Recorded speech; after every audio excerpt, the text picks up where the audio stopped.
সম্মানিত হাজিরিন মুসল্লিয়ানে কেরাম, শুরুতে আমি আমাকে সহ আপনাদেরকে জীবনের প্রত্যেকটি পর্যায়ে, জীবনের প্রত্যেকটি ক্ষেত্রে, প্রকাশ্যে অপ্রকাশ্যে, ঘরে বাইরে, সকল ক্ষেত্রে আল্লাহ রাব্বুল আলামিনের তাকওয়া অবলম্বন করার উপদেশ দিচ্ছি। আল্লাহ তাআলা আমাদের সবাইকে ঘরে বাইরে, প্রকাশ্যে অপ্রকাশ্যে, সকল পর্যায়ে আল্লাহ রাব্বুল আলামিনের তাকওয়া অবলম্বন করার তৌফিক দান করুন। সম্মানিত হাজিরিন, আমরা খুবই গুরুত্বপূর্ণ একটি বিষয় আজকের এই সংক্ষিপ্ত জুমার খুতবায় আপনাদের সাথে শেয়ার করার জন্য ইচ্ছা পোষণ করেছি। সেটি হচ্ছে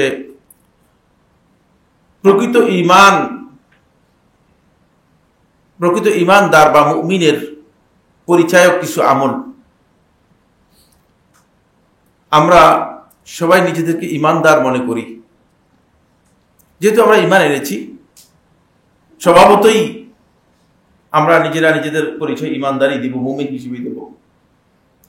আর ঈমানের বাহ্যিক যে দিকগুলো আছে, রাসূলুল্লাহ সাল্লাল্লাহু আলাইহি ওয়াসাল্লাম সহিহ বুখারী এবং মুসলিম হাদিসে জিবরিল নামে প্রসিদ্ধ একটি হাদিস, সেখানে ঈমানের পরিচয় করে দিয়েছেন এভাবে: আন তুমিনা বিল্লাহি ওয়া মালাইকাতিহি ওয়া কুতুবিহি ওয়া রাসূলিহি ওয়া আন তুমিনা ওয়াল ইয়াউমিল আখির ওয়া আন তুমিনা বিল কদরি খাইরিহি ওয়া শাররিহি। যে তুমি আল্লাহর প্রতি ঈমান আনবে, তার কিতাবের প্রতি ঈমান আনবে, তার রাসূলদের প্রতি ঈমান আনবে, ফেরেশতাদের প্রতি ঈমান আনবে, এবং আখিরাতের প্রতি ঈমান আনবে, এবং তাকদীরের ভালো মন্দের প্রতি ঈমান আনবে। এগুলো হচ্ছে উসুলুল ঈমান। ঈমানের এই মৌলিক যে বিষয়গুলো আছে, সেগুলো আপনি মুখে দাবি করতে পারবেন। যারা মুনাফিক ছিল তারাও দাবি করেছে। ঈমানের এই বিষয়গুলো যে কোনো একজন ব্যক্তি বলতে পারবে যে আমি মুমিন, আমি এগুলো বিশ্বাস করি। কিন্তু আসলে এই ব্যক্তি ঈমানের যেই সত্যিকার রয়েছে, সেই স্ট্যান্ডার্ড এর মানে উত্তীর্ণ হতে পেরেছে কিনা, এটা বোঝার জন্য কিছু পরিচায়ক রয়েছে, এটা বোঝার জন্য কিছু আলামত রয়েছে, এটা বোঝার জন্য কিছু সুনির্দিষ্ট আমল রয়েছে, যেগুলোর মাধ্যমে একজন ব্যক্তির ঈমানটা ওজন করা সম্ভব। এই বিষয়গুলো আমাদের অনেকেরই জানা নেই, কিন্তু সবাই নিজেকে মনে করে থাকে আমি মুমিন। মুনাফিকও দেখবেন মুমিন বলতেছে, এমনকি যে 5 ওয়াক্ত সালাতের 1 ওয়াক্ত আদায় করে না, তাকেও যদি আপনি বলেন যে ভাই আপনি মুমিন নন, তাহলে আপনার উপর রাগান্বিত হবে, বলে যে আমি ঈমানের কোন অংশে আমার কম আছে। কিন্তু তার জানা নেই যে আসলে ঈমান কোন জিনিসকে বোঝায়। ফলে আজকের যে আলোচ্য বিষয়, সে আলোচ্য বিষয় অত্যন্ত গুরুত্বপূর্ণ। একটা স্ট্যান্ডার্ড আপনার হতে হবে। ঈমানদার ব্যক্তির সেই স্ট্যান্ডার্ড রাসূলুল্লাহ সাল্লাল্লাহু আলাইহি ওয়াসাল্লাম হাদিসের মধ্যে নির্ধারণ করে গেছেন। প্রকৃত ঈমানদার, ঈমান যে মান আছে, সেই মানে যে উত্তীর্ণ হয়েছে, তাকে আপনি মুমিন হিসেবে এমন কিছু আমল আছে যে আমলগুলো তাকে পরিচয় করে দিবে যে আসলে সে ঈমানদার। আর এই আমলগুলো যদি, এই কাজগুলো যদি আমাদের মধ্যে না থাকে, বা এই ব্যাপারে যদি আমাদের ঘাটতি থাকে, বুঝতে হবে যে ঈমানের কোথাও না কোথাও ঘাটতি আছে। কারণ মুনাফিক যারা আল্লাহ রাসূল সাল্লাল্লাহু আলাইহি ওয়াসাল্লামের পিছনে নামাজ আদায় করতেন জামাতে, আপনারা কি মনে করেন আল্লাহ রাসূলের পিছনে সালাত আদায় করার পরেও তারা মুনাফিক? তাহলে বোঝা যাচ্ছে যে ঈমানের শুধু দাবি করলেই যথেষ্ট হবে না, যথেষ্ট হবে না।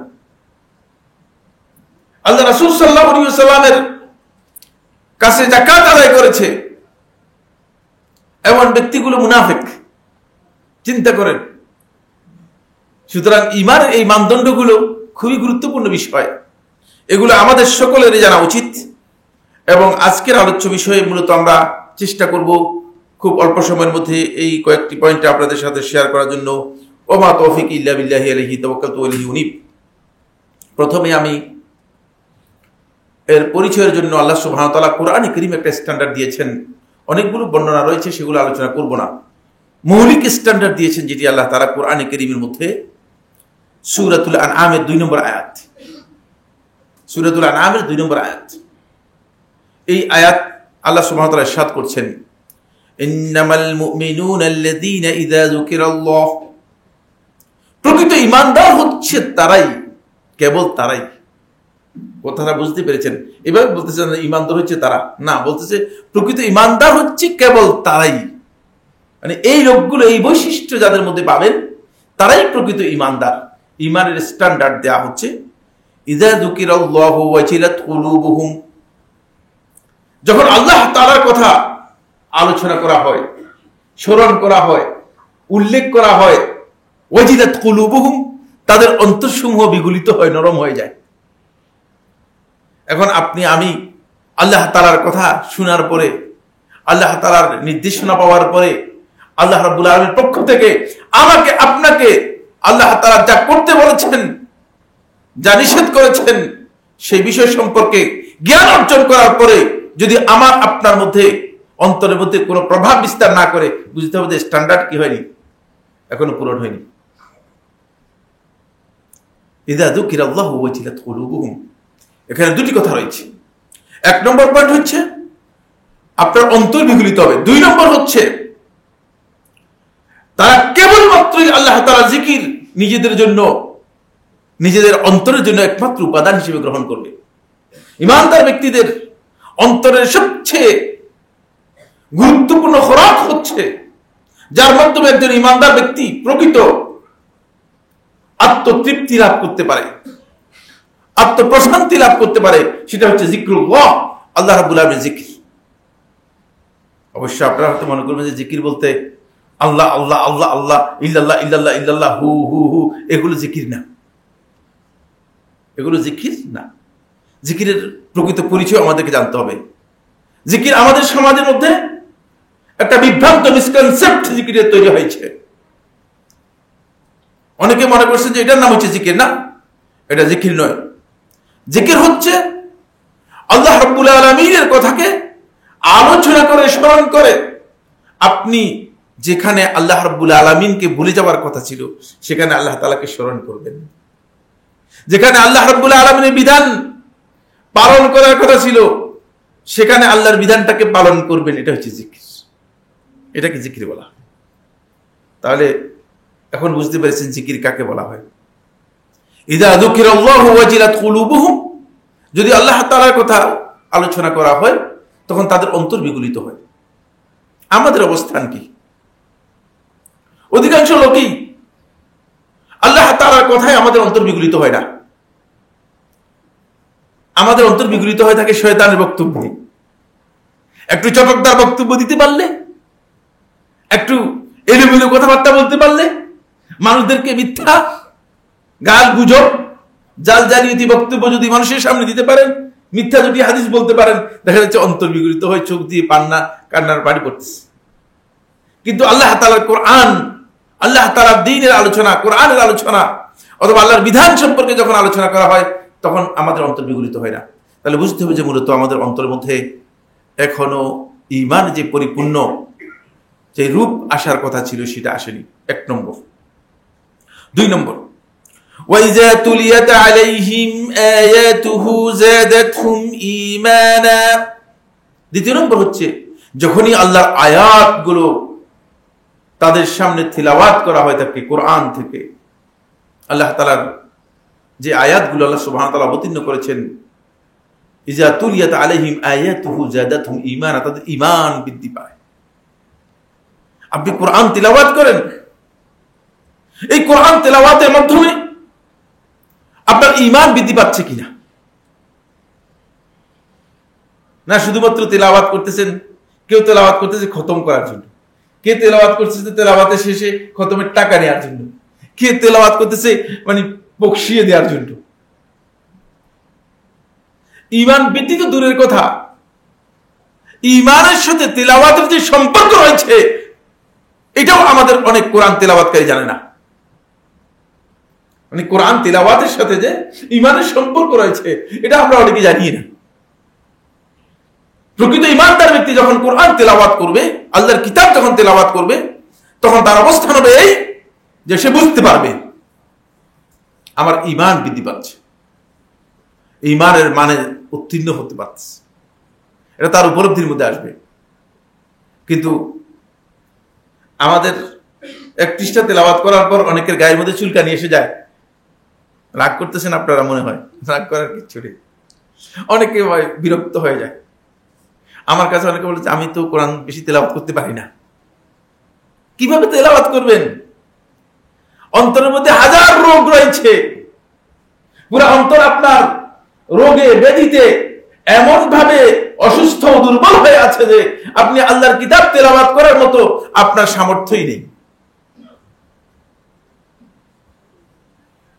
সলফে সালেহিনগণ এই জায়গায় নিজেদের অবস্থান নিয়ে আসতেন।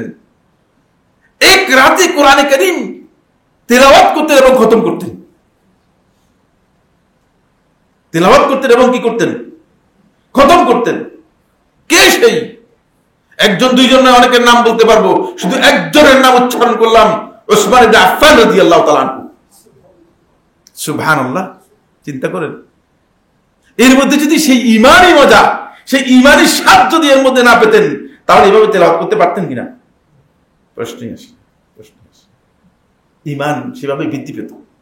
আমাদের ঈমান কোরআন তেলাওয়াতের সাথে কোনো সম্পর্ক রাখে না। আর কোরআন তেলাওয়াতই তো কালেবদ্রে, সামনে আলোচনার মধ্যে আসবে, আরো কথা আসবে।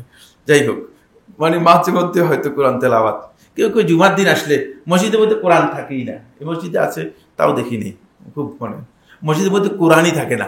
মসজিদের মধ্যে থাকে আমাদের বাংলাদেশে তসবিহ থাকে, উজিফা থাকে। ইসলামটাকে নিজেদের মন মতো, নিজেদের ডিজাইন মতো, নিজের ইচ্ছা মতো আমরা পরিবর্তন করে নিয়েছি। তসবিহ কয়েকটা থাকে, তসবিহ গুনতে পারবেন, গুনে গুনে 1 2 3 4 5 6 এগুলো গুনবেন। তারপরে এটাকে কি বলে, ওজিফা থাকে। কিছু কিছু জায়গায় দেখতেছি ওজিফা দিয়ে রাখছে।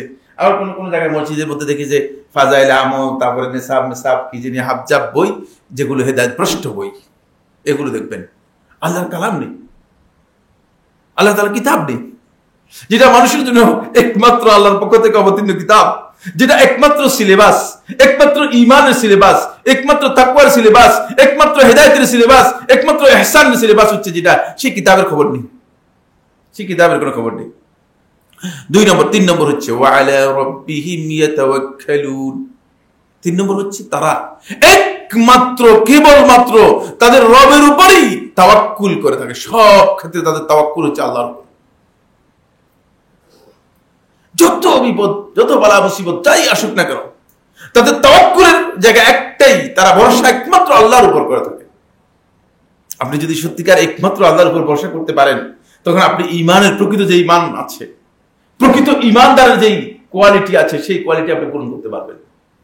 কিন্তু সেটা আমার পক্ষে সম্ভব নয়, আপনাদের পক্ষে সম্ভব কতটুকু হবে কঠিন। বিপদ আপদ বালা মুসিবত এসে গেলে তখন আমরা বিভিন্নভাবে ব্লেমে চলে যাই, ব্লেম গেমে চলে যাই। এই অভিযোগ, এই অভিযোগ, সেই অভিযোগ, এই অভিযোগের আর শেষ নেই, অভিযোগের আর শেষ নেই। ঈমানদার ব্যক্তি এটা করতে পারবে না। এটা আল্লাহ তাআলার উপর তাওয়াক্কুলের পরিপন্থী। আপনি যে আল্লাহর উপর যে তাওয়াক্কুল করেছেন, সেই তাওয়াক্কুলের পরিপন্থী হচ্ছে এই যে আপনি আল্লাহ সম্পর্কে কিছু ধারণা করবেন যেটা সঠিক নয়, যেটা উচিত নয়, যেটা আল্লাহ তাআলা সম্পর্কে বিরূপ ধারণা, নাউযুবিল্লাহ মিন যালিক, এগুলো কুফরি। এটা আমরা অনেকেই করে থাকি। ফলে আব্দুল্লাহ ইবনে আব্বাস রাদিয়াল্লাহু তাআলা থেকে আলী ইবনে তালহা রাহিমাহুল্লাহ তাআলা বর্ণনা করেন, তিনি বলেন এই যে আয়াত ইন্নামাল মুমিনুনা আল্লাযীনা ইযা যুকিরাল্লাহু ওয়াজিলাত কুলুবুহুম, আব্দুল্লাহ ইবনে আব্বাস রাদিয়াল্লাহু তাআলা বলেন এই আয়াত থেকে বোঝা যায় এই 3টি বৈশিষ্ট্যে, এই 3টি মানদণ্ডে যারা উত্তীর্ণ হতে পারবে না, তারা মুনাফিকি থেকে নিজেদেরকে রক্ষা করতে পারবে না। মুনাফিকি পরিপূর্ণ না থাকলেও কিছু কিছু মুনাফিক এদের মধ্যে থাকবে। লা ইয়াদখুলু কুলুবাহুম শাইউম মিন যিকরিল্লাহি ইনদা আদাই ফারাইদিহি, ফরায়েদ ফরজগুলো আদায় করার সময় তাদের অন্তরের মধ্যে আল্লাহ রাব্বুল আলামিনের জিকির থেকে তাদের অন্তরের মধ্যে কিছু ঢুকবে না।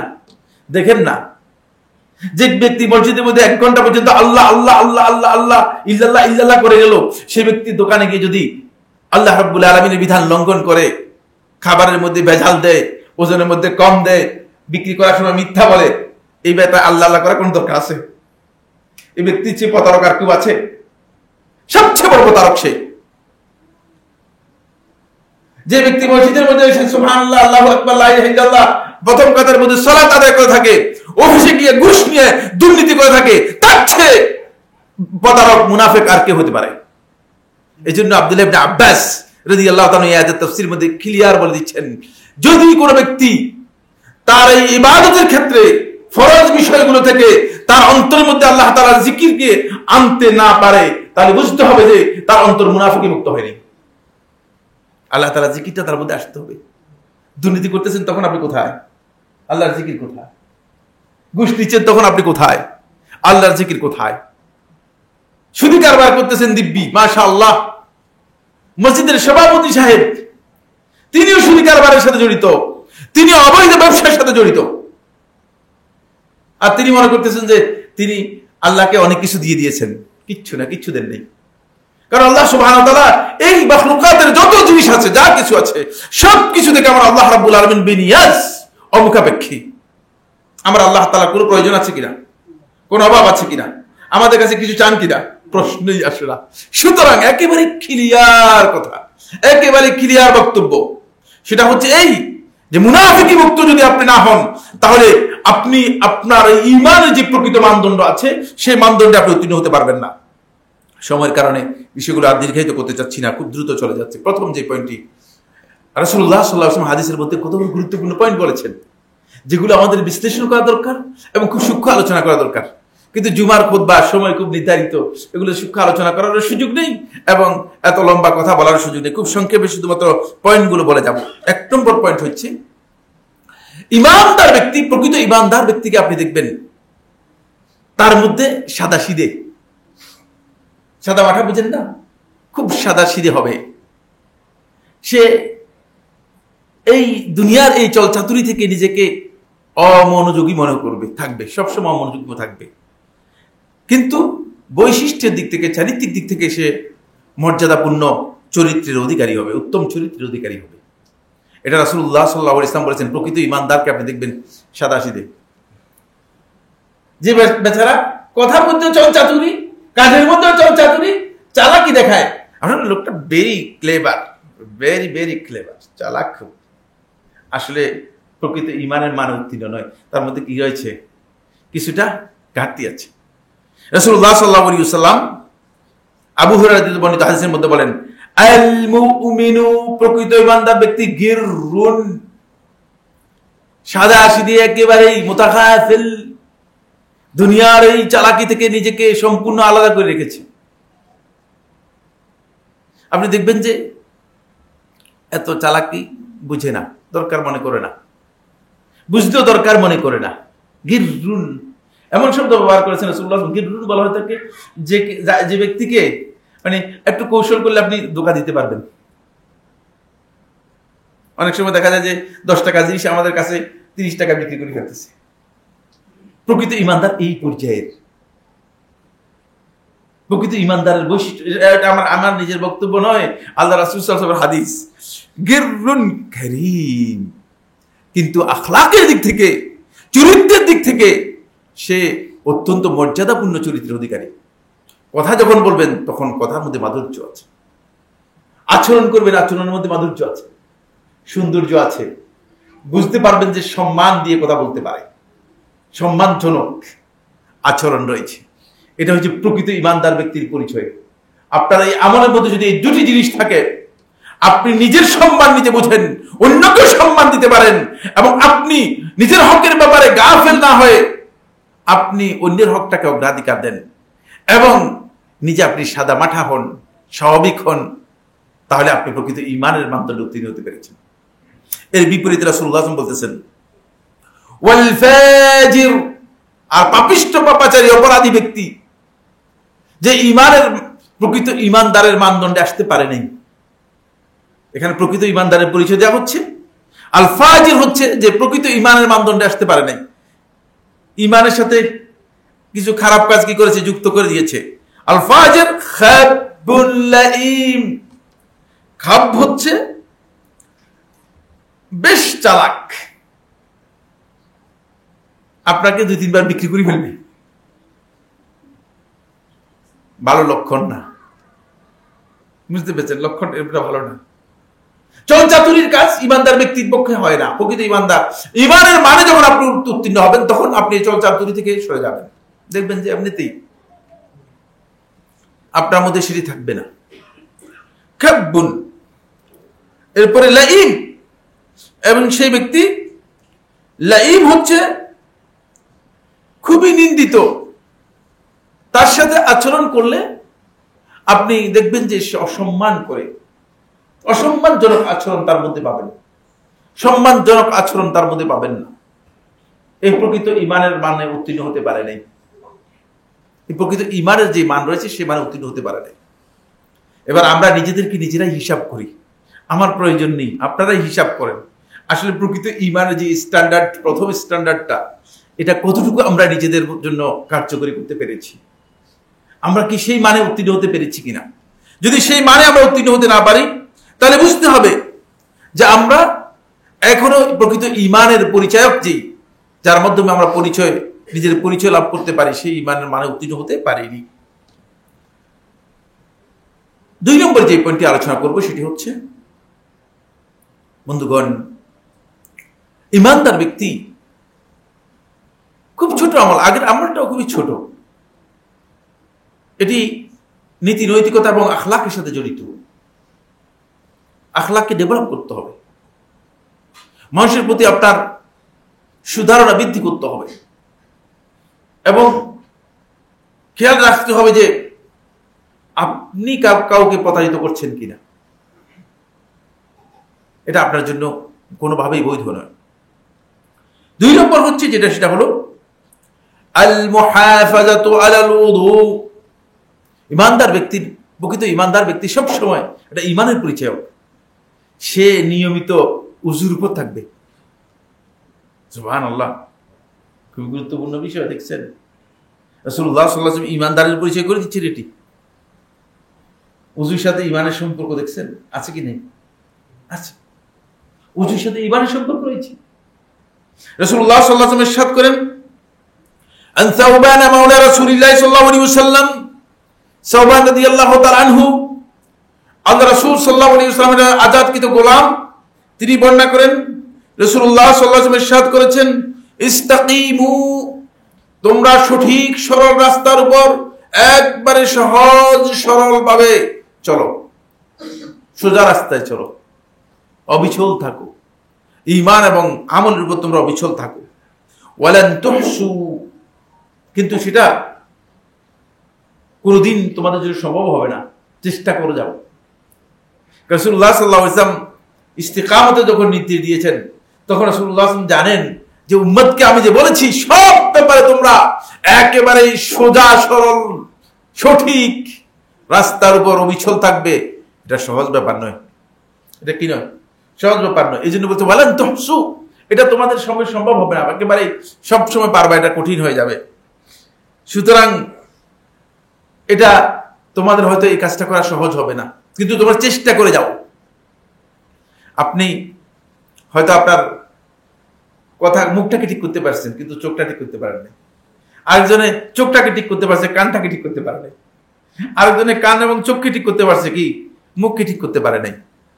আরেকজন মোটামুটি বাহ্যিক যেগুলো আছে এগুলোকে ঠিক করতে পারছে, কিন্তু মনোজগৎকে ঠিক করতে পারে নাই। কঠিন ব্যাপার, সহজ নয়। এটা সহজ নয় যে একেবারে ইস্তিকামত, একেবারেই সহজ সরল রাস্তার উপর সঠিক পথের উপর অবিচল থাকা, এই কাজটি সহজ নয়। তারপরে রাসূলুল্লাহ সাল্লাল্লাহু আলাইহি ওয়াসাল্লাম বলেন, ওয়া'লামু, আর তোমরা ভালো করে জেনে রাখো, আন্না খায়রা আমালিকুমুস সালাহ, তোমাদের সবচেয়ে উত্তম কাজ হচ্ছে নামাজ।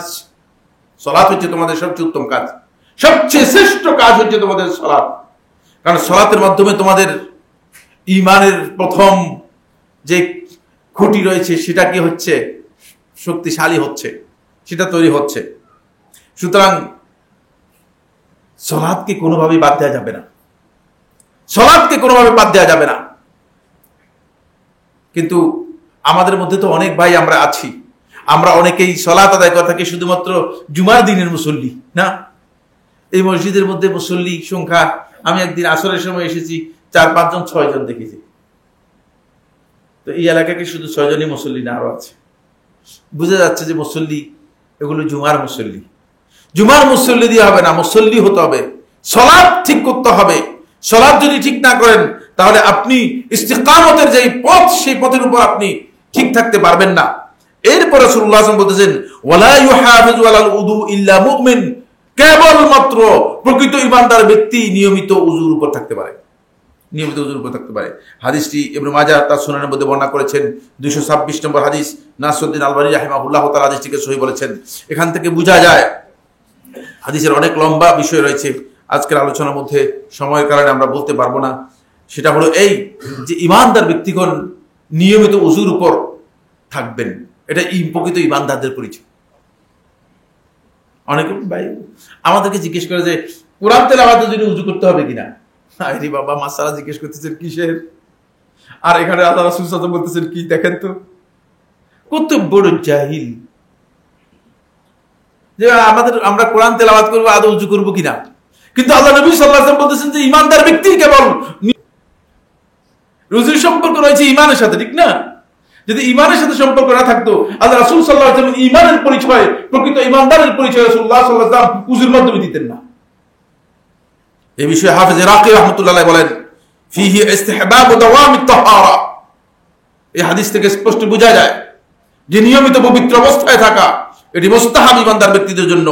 ওয়া আন্নাহু ইস্তাহাবুল উযু ক্বাবলা হাদাস আকবাল হাদাস, যখনই কোনো কারণে উযু নষ্ট হয়ে যাবে তখন মুস্তাহাব হচ্ছে সাথে সাথে উযু করে নেওয়া। ওয়া ইন লাম ইয়াকুন ওয়াক্তু সালাত, যদিও সালাতের ওয়াক্ত না হয়, ওয়ালাম ইউরিদিস সালাত, যদিও সালাতের ইচ্ছা পোষণ না করে। ওয়া হুয়াল মুরাদু বিকাউলিহি সাল্লাল্লাহু আলাইহি ওয়াসাল্লাম, আর এটাই রাসূলুল্লাহ সাল্লাল্লাহু আলাইহি ওয়াসাল্লামের বক্তব্যের মূল কথা, সে ওয়ালা ইউহাফিজু আলাল উযু ইল্লা মুমিন, মুমিন ব্যক্তি সব সময় উযুর উপর থাকবে, উযুকে ঠিক করবে। আসুন 3 নম্বর পয়েন্ট। 3 নম্বর পয়েন্ট হচ্ছে ঈমানদার ব্যক্তি পরিস্থিতি যেমনই হোক না কেন, সংকট বিপদ বালা মুসিবত যেই ধরনের হোক না কেন, ঈমানদার ব্যক্তি কোন অবস্থাতেই তার পরিবর্তন দেখবেন না, পরিবর্তন দেখবেন না, তার মধ্যে আপনি ভিন্নতা দেখবেন না, তার অবস্থা একই ধরনের দেখবেন। রাসূলুল্লাহ সাল্লাল্লাহু আলাইহি ওয়াসাল্লাম সুহাইব ইবনে সিনান রুমি রাদিয়াল্লাহু তাআলা বর্ণিত হাদিসের মধ্যে ইরশাদ করেন, তিনি বলেন আজিবতু লি আমরিল মুমিন, মুমিন ব্যক্তির বিষয়ে আমি অত্যন্ত আশ্চর্য বোধ করছি। ইন্না আমরাহু কুল্লাহু খায়র, তার সমস্ত কাজই কল্যাণ, সমস্ত কাজের মধ্যে তার জন্য বালাই রয়েছে, উত্তম রয়েছে। যে কাজই করেন না কেন এর মধ্যে আপনার জন্য কল্যাণ আছে। রাসূলুল্লাহ সাল্লাল্লাহু আলাইহি ওয়াসাল্লাম ইরশাদ করেন ওয়ালাইসা যালিকা লিআহাদিন ইল্লা লিল মুমিনিন, আর এটা কেবলমাত্র ঈমানদার ব্যক্তিদের জন্য, আর কারোর জন্য নয়। আপনার যদি কোনো ক্ষতি হয় সেটা আপনার জন্য ভালো, এটা আপনাকে বুঝতে হবে। আর আপনার যদি কোনো ভালো হয়, নিয়ামত পান, সেটা আপনার জন্য ভালো। সুতরাং নিয়ামত পান আল্লাহর পক্ষ থেকে, অথবা বিপদ আপদ বালা মুসিবত আল্লাহর পক্ষ থেকে আপনার কাছে আসে, আপনার মধ্যে যদি পরিবর্তন দেখা দেয়, বুঝতে হবে যে আপনি প্রকৃত ঈমানের যে পরিচয় রয়েছে সেই স্ট্যান্ডার্ড আপনি কি করতে পারেন নাই, পূরণ করতে পারেন নাই। রাসূলুল্লাহ সাল্লাল্লাহু আলাইহি ওয়াসাল্লাম বলতেছেন যে ওয়ালাইসা যালিকা লিআহাদিন ইল্লা লিল মুমিনিন, এটা কেবলমাত্র মুমিন ব্যক্তিদের জন্য, কাফের ব্যক্তিদের জন্য নয়, মুনাফিকদের জন্য নয়, এটা প্রকৃত মুমিন যারা আছে তাদের জন্য। ইন আসাবাতহু সাররা শাকার, যখনই কোনো ভালো কিছু তাকে পায়, ভালো কিছু সে লাভ করতে পারে, সুসংবাদ পায়, সাররা ভালো সংবাদ পায়, শাকারা আল্লাহ তাআলা শুকরিয়া আদায় করে, নিয়ামত পাবেন আল্লাহ রাব্বুল আলামিন শুকরিয়া আদায় করবেন। ফাকানা খাইরাল লাহু, এটা তার জন্য কল্যাণের কারণ হয়। কারণ আল্লাহ তাআলা নিয়ামত পাওয়ার পরে যদি আল্লাহর বান্দা শুকরিয়া আদায় করে, আল্লাহ সুবহানাহু ওয়া তাআলা তার নিয়ামতকে কি করেন, আরো বাড়িয়ে দেন। ফাকানা খাইরাল লাহু। ওয়া ইন আসাবাতহু দাররা, আর যদি কোনো খারাপ কিছু তাকে পায়, কোনো খারাপ কিছু তাকে আক্রান্ত করে, কোনো অনিষ্ট ক্ষতি বিপদ আপদ বালা মুসিবত যদি তাকে পায়, তাহলে সবার ধৈর্য ধারণ করে, ফাকানা খাইরাল লাহু, এটা তার জন্য কল্যাণের কারণ হয়। ওয়ালাইসা কুল্লু আহাদিন আমরুহু কুল্লুহু খাইর ইল্লাল মুমিন, রাসূলুল্লাহ সাল্লাল্লাহু আলাইহি ওয়াসাল্লাম বলেন প্রত্যেক ব্যক্তির সমস্ত কাজ ভালো এটা নয়, শুধুমাত্র প্রকৃত ঈমানদার ব্যক্তির সমস্ত কাজ ভালো। এই জন্য যেহেতু ঈমানদার ব্যক্তি বালা মুসিবতেও কোনো পরিবর্তন হয় না, আর নিয়ামত পেলেও কি হয় না, পরিবর্তন হয় না। আমরা অনেকেই নিয়ামত পেলে আল্লাহকে ভুলে যাই, ঠিক কিনা? বাস্তব। যখন আপনার ধন সম্পদ বেড়ে যায়, বাড়ি গাড়ি নিশ্চিত হয়ে যাওয়ার পরে অনেকের অবস্থা এমন হয় যে মানে তাদের দিকে আর মানে তাকালে আগের অবস্থা বোঝা যায় না। এই লোক যে আগে বাজারে থলি নিয়ে যেত, এমনটা আর বোঝা যায় না। বুঝতে পেরেছি? কোন একটা বড় পোস্ট পেয়ে গেলে এখন সেক্রেটারি তার থাকে, এখন সে টেলিফোনও ধরে না, অবস্থার পরিবর্তন হয়ে গেছে। এই ব্যক্তি ইমানের যে মানদণ্ড আছে সেই মানদণ্ডে উত্তীর্ণ হতে পারে নাই, প্রকৃত মানদণ্ডে উত্তীর্ণ হতে পারে নাই। নিয়ামত পাওয়ার পরে আপনার অবস্থা হবে এই, আপনি আল্লাহ তাআলার শুকর গুজার হবেন, আল্লাহ রাব্বুল আলামিনের শুকরিয়া আদায় করবেন, কারণ এটা আপনার কোনো বিশাল কৃতিত্ব নয়। আমরা অনেকে মনে করে থাকি যে মনে হয় আমার বিশাল কৃতিত্ব। এই ব্যবসাটা যিনি নিয়েছেন তিনি ইমানের প্রকৃত যে মানদণ্ড আছে সেই মানদণ্ডে উত্তীর্ণ হতে পারেন নাই। বালা মুসিবত বিপদ আপদ যখন আপনার আমার আসবে, আসতেই পারে, জীবন এটা বিপদ আপদের জীবন, এখানে আপনাকে পরীক্ষা করাই হবে। কাউকে পরীক্ষা ছাড়া আল্লাহ সুবহানাহু ওয়া তাআলা কাউকে ছাড়বেন না। এই অবস্থায় আপনি আপনার মধ্যে যদি কোনো পরিবর্তন দেখেন, দেখা গেল যে তখন আপনার অবস্থা এমন যে আপনি, কেউ আছে সালাদ ছেড়ে দিচ্ছে, কেউ আছে ভাই আমি এখন আমার অবস্থা খারাপ,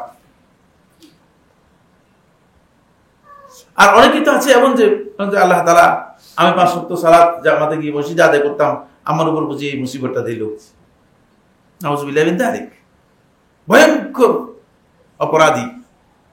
ইমানের মানদণ্ড থেকে এমন নিচে নেমে গিয়েছে যে ইমান যায় হয়ে গিয়েছে, ইমান কি হয়ে যাচ্ছে, ভেঙে যাচ্ছে, এই অবস্থায় চলে গিয়েছে।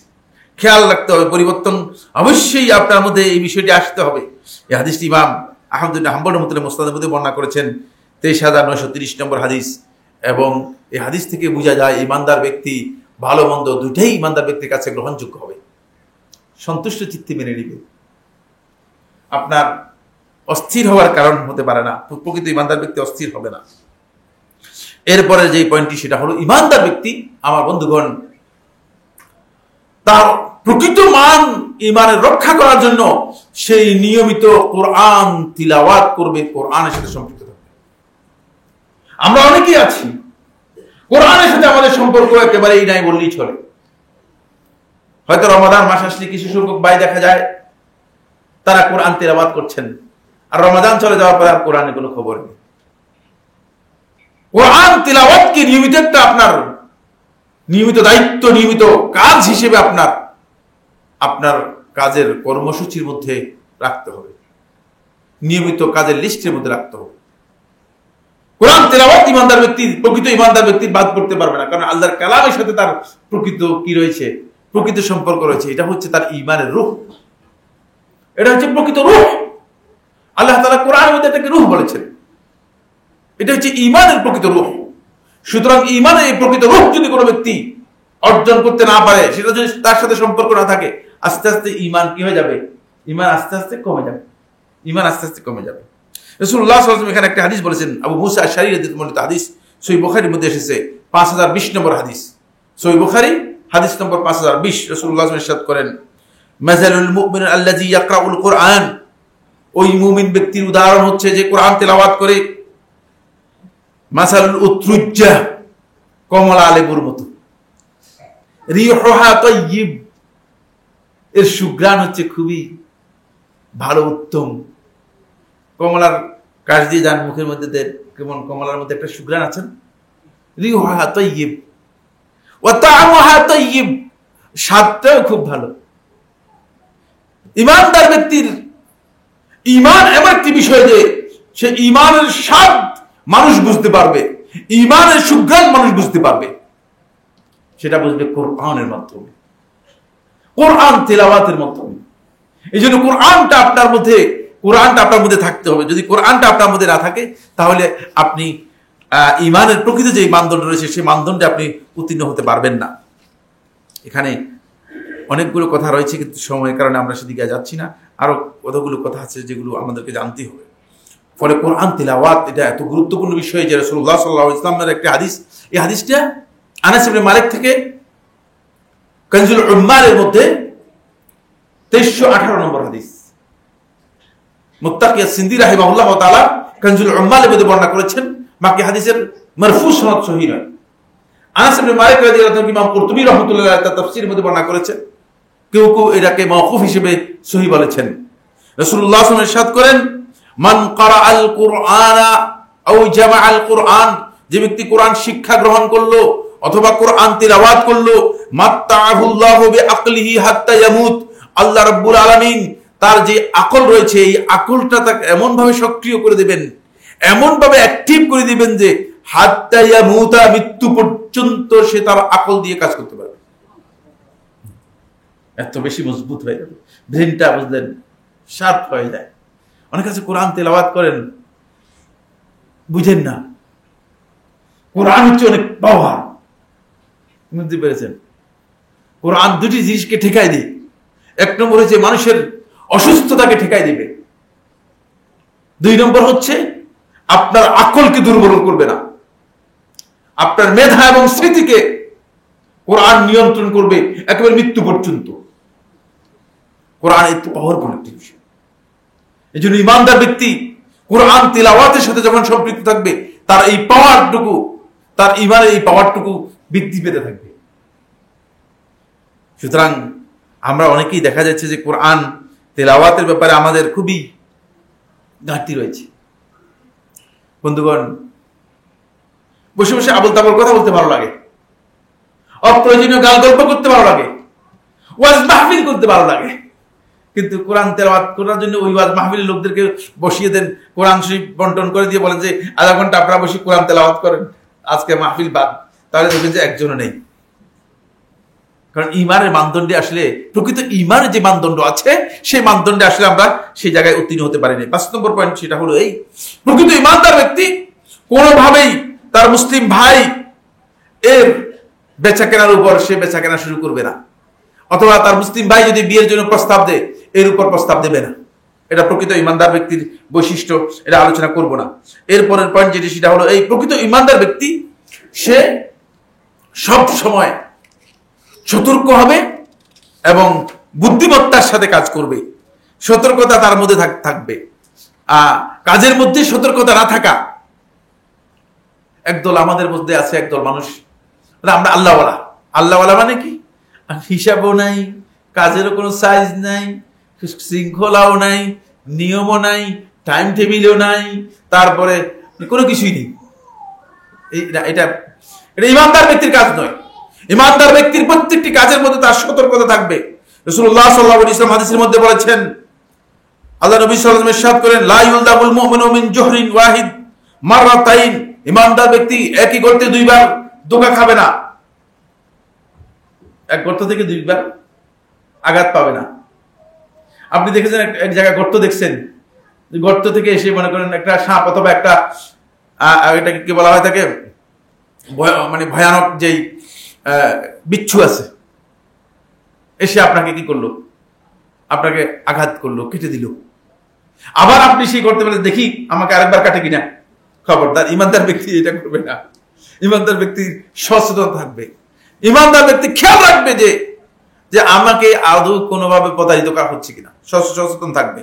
এই জন্য রাসূলুল্লাহ সাল্লাল্লাহু আলাইহি ওয়াসাল্লাম বলেছেন যে আল মুমিনু কাইয়িসুন ফাতিনুন হাদির, ইমানদারের বৈশিষ্ট্য হচ্ছে তিনটি। 1 নম্বর কাইয়িস, বুদ্ধিমান; 2 নম্বর ফাতিন, সতর্ক; 3 নম্বর হচ্ছে কোনো কাজে হাজির, কোনো কাজ করতে গেলে খুব বিবেচনা করে খেয়াল করে বুদ্ধিমত্তার সাথে বিবেচনার সাথে কাজটি করে।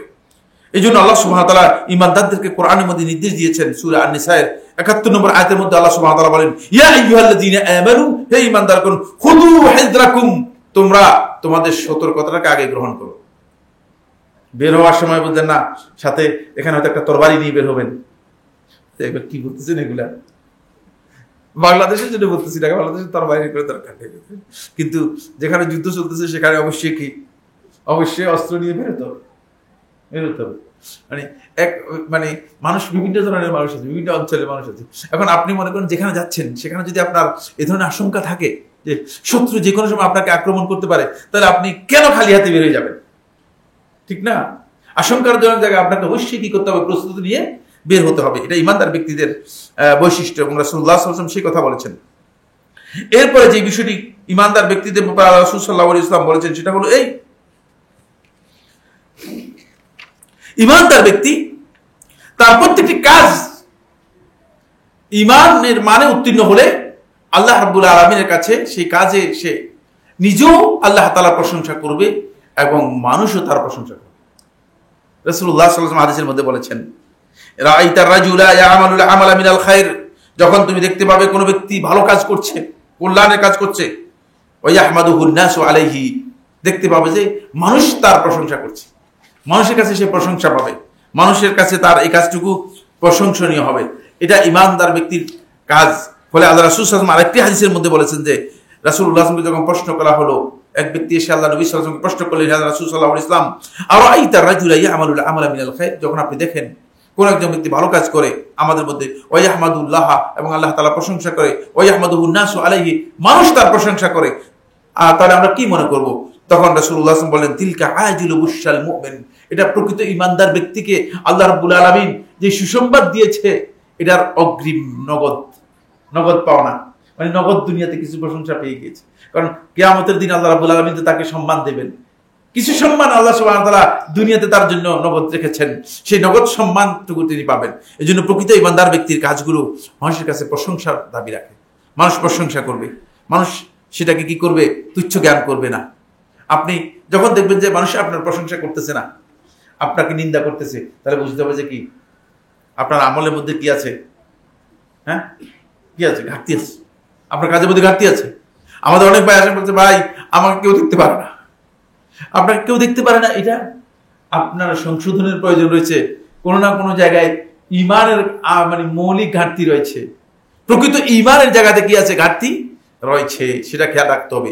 এজন্য আপনি দেখেন সাহাবায়ে কেরামদের আখলাক থেকে আমরা দেখতে পেয়েছি যে পরবর্তী সময়ে তারা যারা ইসলাম গ্রহণ করেছে, সবাই সাহাবায়ে কেরাম থেকে দেখে ইসলাম গ্রহণ করেছে, তাদের আমল দেখে ইসলাম গ্রহণ করেছে, তাদের আখলাক দেখে ইসলাম গ্রহণ করেছে। তাদের দাওয়াতের চেয়ে তাদের আখলাক এবং আমল তাদের কাছে সবচেয়ে বেশি প্রশংসনীয় ছিল।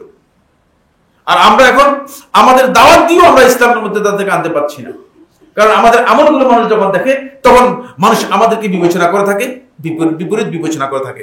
এরপরে 8 নম্বর পয়েন্ট, সেটা হলো প্রকৃত ঈমানদার ব্যক্তি লাইসা বিতাআনিন ওয়ালা লাআনিন ওয়ালা ফাহিশ ওয়ালা বাদি, সেই ব্যক্তি কোন অবস্থায় কাউকে কটূক্তি করবে না, কাউকে লানত করবে না, অশ্লীল কথা বলবে না, এবং কোন ধরনের খারাপ আচরণ, যেটি নিন্দনীয় আচরণ, সেই আচরণ করবে না।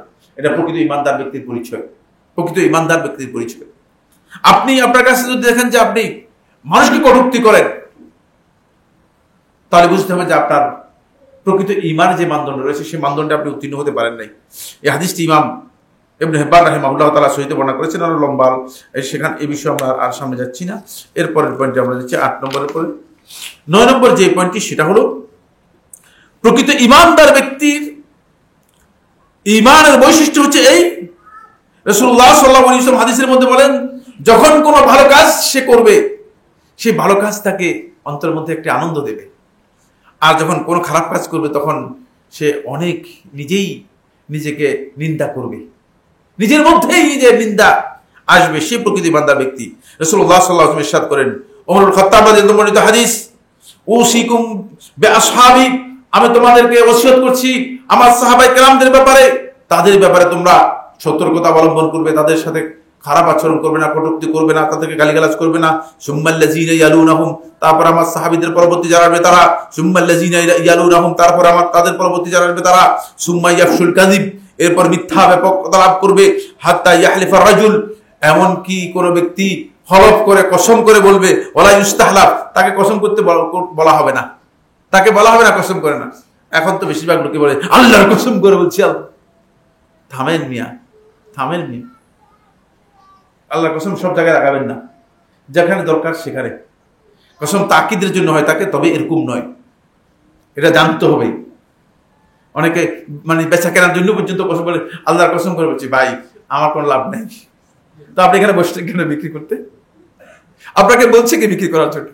এই ধরনের হাত্তা ইয়াহলিফার রাজুল ওয়া লা ইস্তাহলাফ, মানুষ খলফ করবে, কসম করবে, তাকে খলফ করতে বলা হবে না। ওয়াইয়াশহাদু শাহিদ, সাক্ষী দেবে, ওয়া লা ইস্তাশহাদ, সাক্ষীর জন্য তাকে বলা হবে না, এসে নিজের পক্ষ থেকে সাক্ষী দিবে, এগুলো বলা হবে না। আলা লা ইয়াখলাওয়ান্না রাজুলু বিমরাআতিন, জেনে রাখো তোমাদের মধ্যে কোনো পুরুষ যেন কোনো নারীর সাথে একান্তে অভিসারে না যায়, ইল্লা কানা সালাসাহুম আশ-শাইতানু আলাইকুম, আর শয়তান যদি এই ধরনের হয় তাহলে তৃতীয় ব্যক্তি শয়তান সেখানে এসে যাবে। ঘরের মধ্যে একজন পুরুষ একজন যুবতী নারী একা থাকতে পারবে না, ইসলামের বিধানের পরিপন্থী। তারপর আলাইকুমিল জামাআ, তোমরা জামায়াতের সাথে, মুসলিমদের সামগ্রিক যে জামাত আছে সেই জামাতের সাথে থাকবে। ওয়া ইয়াকুমুল ফুরকা, তোমরা বিচ্ছিন্নতা থেকে, ফিরকাবন্দি থেকে, বিচ্ছিন্নতা থেকে নিজেদেরকে দূরে রাখবে। ফাইনা শায়তানা মাআল ওয়াহিদ, কারণ শয়তান একজনের সাথে থাকে। ওয়া হুয়া মিনাল ইসনাইনি আবআদ, আর যদি দুইজন হয় তাহলে দুইজন থেকে সরে যায়। সুতরাং খবরদার, মানে যারা বিচ্ছিন্নতাকে গুরুত্ব দিচ্ছেন অথবা মানুষদেরকে বিচ্ছিন্নতার দিকে ডেকে নিয়ে যাচ্ছেন, ঠেলে দিচ্ছেন, সতর্কতা অবলম্বন করবেন। মান আরাদা মাহবুহাতাল জান্নাহ, আর যে ব্যক্তি জান্নাতের সুঘ্রাণ এবং জান্নাতের প্রাঙ্গণে নিজেকে নিতে চায়, ফালইয়ালজামিল জামাআ, সে যেন জামাতের সাথে, মুসলমানদের সামগ্রিক ঐক্যের সাথে ঐক্যবদ্ধ থাকে। মান সাররাতহু হাসারাতুহু, আর যার ভালো কাজ তাকে আনন্দিত করবে। এবং খারাপ কাজ তাকে নিন্দিত করবে। খারাপ কাজ করলে লজ্জিত হয়ে যায়, খারাপ কাজ যখন হয় তখন নিজেকে নিজে নিন্দা করে। তাহলে ফাযালিকাল মুমিন, এই হচ্ছে প্রকৃত ঈমানদার ব্যক্তি, এই হচ্ছে প্রকৃত ঈমানদার ব্যক্তি। হাদিসটি ইমাম তিরমিজি রাহমাতুল্লাহ তাআলা সহিহে বর্ণনা করেছেন, 2165 নম্বর হাদিস। এখান থেকে বোঝা যায় ঈমানদার ব্যক্তি যখন ভালো কাজ করবে তখন তার মধ্যে আনন্দ আসবে, তার অন্তর একটা আনন্দ বোধ করবে। আর যখনই কোনো খারাপ কাজ ইমানদার ব্যক্তির পক্ষ থেকে হয়ে যাবে তখন তার অন্তরের মধ্যে একটা কি তৈরি হবে, নিন্দা তৈরি হবে, নিজের প্রতি একটা হায় আমি এই কাজটি করলাম, একটা অনুশোচনা, একটা অনুতাপ নিজের মধ্যে সেটা কাজ করবে। এরপরে গুরুত্বপূর্ণ পয়েন্ট 10 নম্বর আলোচনা করে শেষ করে দিব, সেটা হচ্ছে ঈমানদার ব্যক্তি সব সময় তার আশেপাশে যারা আছে, তার প্রতিবেশী যারা আছে তাদের প্রতি সদ্ব্যবহার করবে। রাসূলুল্লাহ সাল্লাল্লাহু আলাইহি ওয়াসাল্লাম একটি লম্বা হাদিসের মধ্যে বলেছেন, রাসূলুল্লাহ সাল্লাল্লাহু আলাইহি ওয়াসাল্লাম ওয়াহসিন ইলা জারিক, তুমি তোমার প্রতিবেশীর সাথে সদ্ব্যবহার করো, ভালো আচরণ করো। তাকুন মুমিনান, তাহলে তুমি প্রকৃত ঈমানদার হতে পারবে। প্রকৃত ঈমানের মানে যদি উত্তীর্ণ হতে হয় তাহলে তুমি অবশ্যই তোমার প্রতিবেশীর সাথে ভালো ব্যবহার করবে। আপনার প্রতিবেশী আপনি চিনেনই না, ভালো ব্যবহার করবেন কোথায়? আমরা আমাদের অবস্থা এমন যে শহরে জীবনে এমন যে মানে যেই বিল্ডিং এর মধ্যে আপনি থাকেন আশেপাশে কারা থাকে আপনি নিজে জানেনই না, ভালো ব্যবহার তো দূরের কথা। প্রতিবেশীর সাথে আপনার সম্পর্ক থাকতে হবে, প্রতিবেশীর হক আপনাকে আদায় করতে হবে এবং প্রতিবেশীর প্রতি আপনি সদ্ব্যবহার করবেন, ভালো আচরণ করবেন। আল্লাহ রাসূল সাল্লাল্লাহু আলাইহি ওয়াসাল্লাম এটাকে ঈমানের পরিচায়ক হিসেবে রাসূলুল্লাহ সাল্লাল্লাহু আলাইহি ওয়াসাল্লাম হাদিসের মধ্যে উল্লেখ করেছেন। আকুলু কওলি হাযা লি ওয়া লাকুম ফাস্তাগফিরুল্লাহ লি ওয়া লাকুম ফাস্তাগফিরুহু ইন্নাহু হুয়াল গফুরুর রহিম। আলহামদুলিল্লাহ, আলহামদুলিল্লাহ আলা ইহসানিহি والشكر له على توفيقه وامتنانه واشهد ان لا اله الا الله وحده لا شريك له تعظيما لشانه واشهد ان محمدا عبد الله ورسوله الداعي الى رضوانه وعلى اله واصحابه واخوانه عباد الله رحمكم الله إن الله أمركم بأمر كريم ألا وهو الصلاة والسلام على نبيه الكريم فقال في محكم التنزيل إن الله وملائكته يصلون على النبي يا أيها الذين آمنوا صلوا عليه وسلموا تسليما اللهم صل على محمد وعلى آل محمد كما صليت على إبراهيم وعلى آل إبراهيم في العالمين إنك حميد مجيد وبارك اللهم على محمد وعلى آل محمد كما باركت على إبراهيم وعلى آل إبراهيم في العالمين إنك حميد مجيد وارض اللهم عن الخلفاء الراشدين الأئمة المهديين أبي بكر وعمر وعثمان وعلي وعن سائر أصحاب محمد صلى الله عليه وسلم أجمعين اللهم أعز الإسلام والمسلمين اللهم اعز الاسلام والمسلمين اللهم انصر عبادك الموحدين في كل مكان রব্বুল আলামিন মেহেরবানি করে আপনি আমরা যারা এখানে উপস্থিত হয়েছে আমাদের সবাইকে ক্ষমা করে দিন, আমাদের সবার উপর আপনার পক্ষ থেকে রহমত নাযিল করুন রব্বুল আলামিন। আমাদের মধ্যে যারা অসুস্থ আছে তাদেরকে সুস্থ করে দিন, যারা বিপদগ্রস্ত ঋণগ্রস্ত আছে তাদের বিপদ ঋণ দূর করে দিন রব্বুল আলামিন। রব্বুল আলামিন যারা আমাদের মধ্য থেকে এখানকার মুসল্লি মারা গিয়েছে তাদের কবরে আপনি রহমত নাযিল করুন রব্বুল আলামিন, তাদেরকে রব্বুল আলামিন মেহেরবানি করে ক্ষমা করে দিয়ে জান্নাত দান করুন রব্বুল আলামিন। রব্বুল আলামিন মুসলিম উম্মাহ একটা কঠিন সময় অতিক্রম করছে, এই উম্মার এই দুর্দিনে কঠিন সময় রব্বুল আলামিন আজকে ফিলিস্তিনি মুসলিমদেরকে এমন ভাবে হত্যা করা হচ্ছে, এমন নির্মম ভাবে হত্যা করা হচ্ছে যে হত্যার ইতিহাস পৃথিবীর ইতিহাসকে কলঙ্কিত করে দিয়েছে। রব্বুল আলামিন আপনার পক্ষ থেকে তাদের উপর রহমত নাযিল করুন, আপনার পক্ষ থেকে তাদেরকে সাহায্য করুন রব্বুল আলামিন। আপনার পক্ষ থেকে এমন একদল বাহিনী তাদের উপর নাযিল করুন যে বাহিনী আপনি আর কখনো নাযিল করেননি, তাদেরকে দিয়ে আপনি ইসলামের দুশমন, মুসলমানদের দুশমন, ফিলিস্তিনের মুসলমানদের দুশমন দখলদার বাহিনীকে ধ্বংস করে দিন রব্বুল আলামিন।